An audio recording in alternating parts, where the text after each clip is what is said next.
It got me down ugly, down bad, down horrendous. I think I hear my roommate leaving to go take a midterm. Should I go wish her good luck?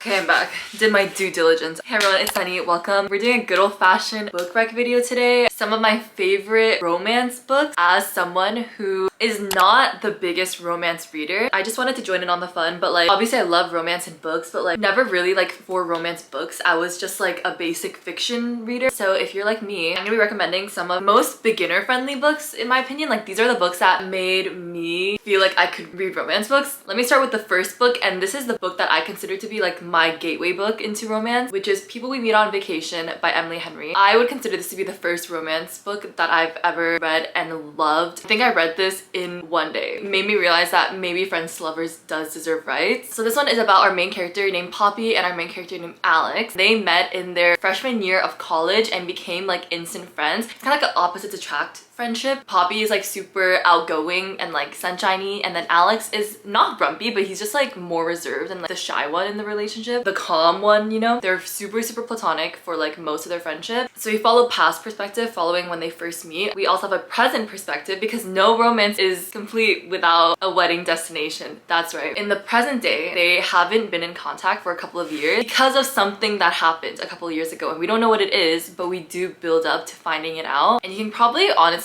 guess what had happened, but it's still like so fun and rewarding to like read about it, and you like know what's coming kind of. And they just have such palpable tension in the present day, if you know what I mean. Obviously something went down between them that like opened the door to something that they were like, now that that door's open, what do we do? Our relationship can't go back to how it used to be. So those are the vibes for that one. I feel like this book is a really good first adult romance beginner book to read because it almost reads like more literary. I really enjoyed it, and I thought that it was like really easy to read. Yeah, I've said this before when I described this book, but like I do not know what Emily Henry laced this book with. Anyway, the next book that I really recommend is Love in the Time of Serial Killers by Alicia Thompson. Honestly, love this book. I think that it's so underrated. We follow a woman named Phoebe, and she is working on her PhD, and she ends up having to like move into her dad's house after he passed away. And so he's in there like sorting their stuff, getting their house ready for moving, and then also working on her PhD. And she is studying true crime, and so because of that she obviously like has this hyper fixation on like true crime and just like sees true crime everywhere and just like is always thinking about that. She meets her new neighbor, which is, what's his name? Is it Sam? I knew it. He's so Sam. Yeah, she's low-key convinced that her new neighbor is a serial killer, but plot twist, he's actually not a serial killer and he's actually just a very nice guy. Wants to get to know her. She is obviously dealing with a lot of things by herself and has to overcome a lot of like inner, I don't know, just like a lot of like internal resistance towards like many things in her life. I don't know, I found this book really relatable. You know, staying in your comfort zone and not letting yourself want things because you're scared that you're gonna lose them. It's like things along those lines, and like you see the relationship build between Phoebe and Sam. It's like really organic and very realistic, but still romantic. Like I feel like it doesn't stray too hard onto like the this is really unrealistic, would never happen to me in real life. Like something about this story was like very grounded in reality, and it felt like a real relationship, because I think that a lot of romance books do, especially the ones that have a really drastic tropes in them, are like, oh, this is fun to read about, but I just know that it would never happen to me in real life. I would never remotely see anything similar to this happening in real life. This one kind of strays on the opposite side, which is why I also think it reads a little literary, which is why I think that it was also very easy to read and very consumable if you're like new to the genre. I feel like a lot of women could probably see themselves, or at least some part of themselves, in Phoebe, our main character. I think that the last line of the synopsis does a really good job explaining it, so I'm gonna read it. It's not long before Phoebe realizes that Sam might be something much scarier, a genuinely nice guy who can pierce her armor to reach her vulnerable heart. So this book is for all the ladies who have walls and walls and walls up. Next, kind of basic but a classic, which is The Hating Game by Sally Thorne. Oh my gosh, my mom's calling me. 여보세요? 네, 저 지금 녹음해요. 네, 사랑해요.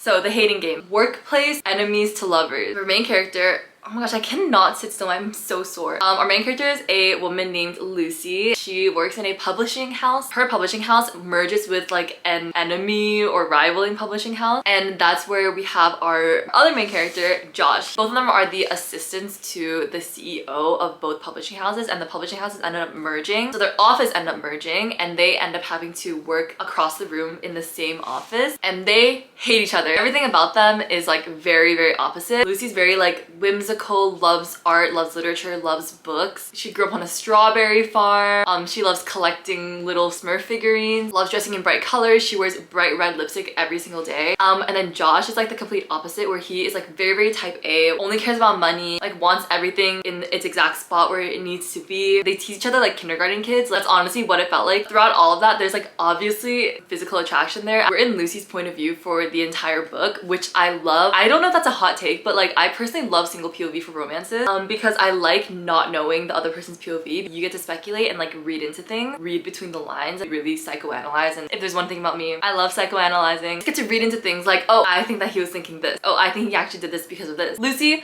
homegirl has no clue. I did watch the movie before I read the book, and watching the movie solidified my intentions to read the book because I really enjoyed the chemistry between the two actors. Like smut is like to a minimum, I'm pretty sure, in this book. This is a good one, I think. And then watch the movie, or watch the movie and then read the book. I could not care less. Okay, next two books are by the same author, different to the other books on this list that are all adult. These two are young adult romances. You've probably heard me talk about these books to death, and I literally will until my last dying breath. Letters to the Lost is the first book. Our two characters are Juliet and Declan. They both go to the same high school, and they don't really like each other at their high school, but then they end up secretly like writing letters to each other that they would leave at a graveyard, except they don't know who the person they're writing to is, and they obviously don't know that it's to each other. They want to keep it anonymous. They talk about their feeling, like a lot of the things that they're dealing with, because they're kind of both dealing with grief and like loss, and they kind of connect over that, and that's how they form a relationship and fall in love, like kind of anonymously. And just the entire journey of like them figuring out who the other person is, I enjoyed it so much. Just lie in bed reading this and I'll be like, oh my god, like just having all these reactions like by myself. I just had the best time reading this book. It's like not written cringy. I think that's what I like the most. Sometimes it's hard for me to read young adult romance because I find some things like really cringy, and I don't do well with like, I don't know, that's why I can't watch K-drama either, even though I'm literally Korean. It courses through my blood. But this one was not cringy ever once. I totally bought into it, was so invested in it, and that is honestly kind of a first for me. And then after you read that, you can then read Call It What You Want.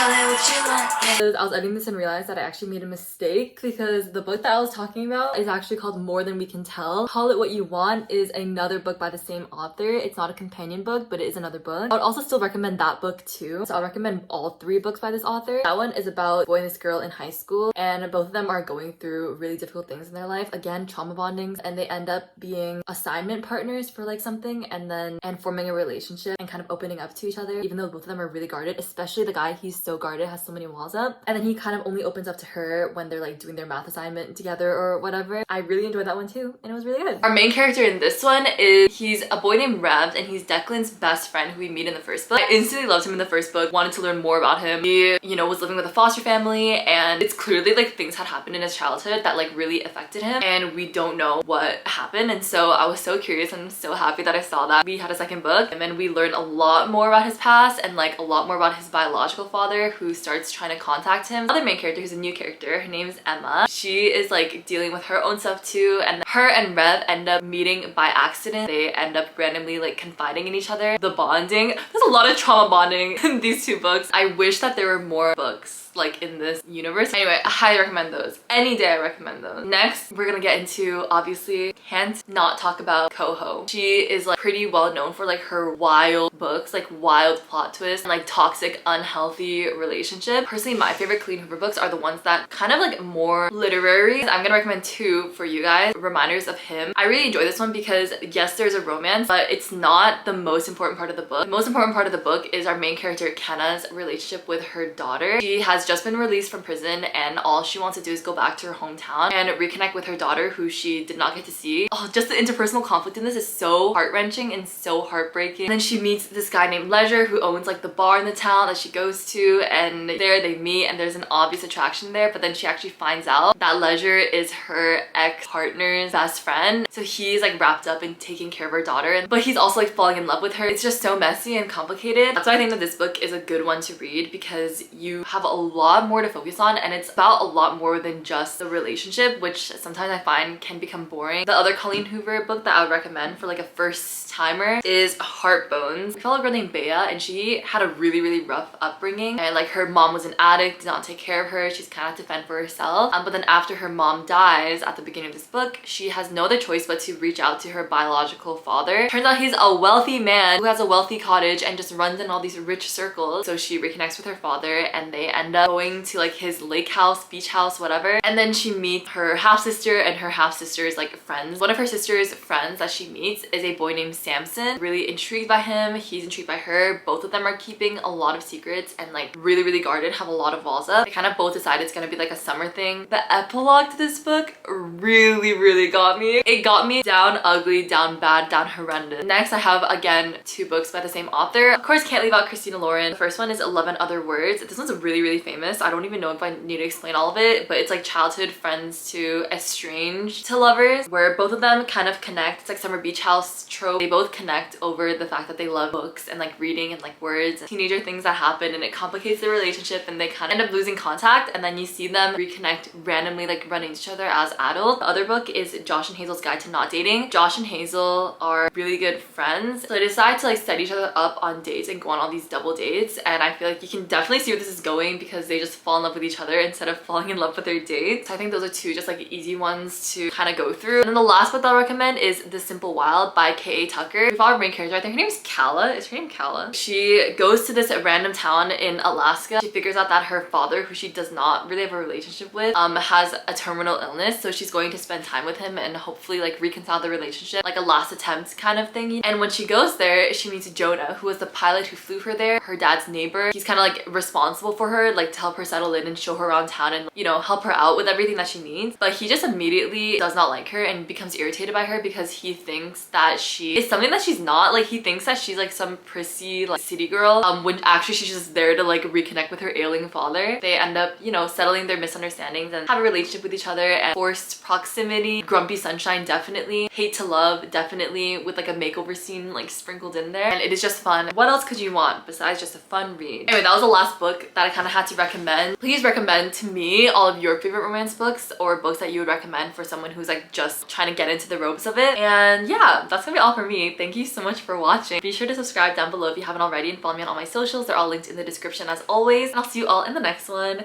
Goodbye!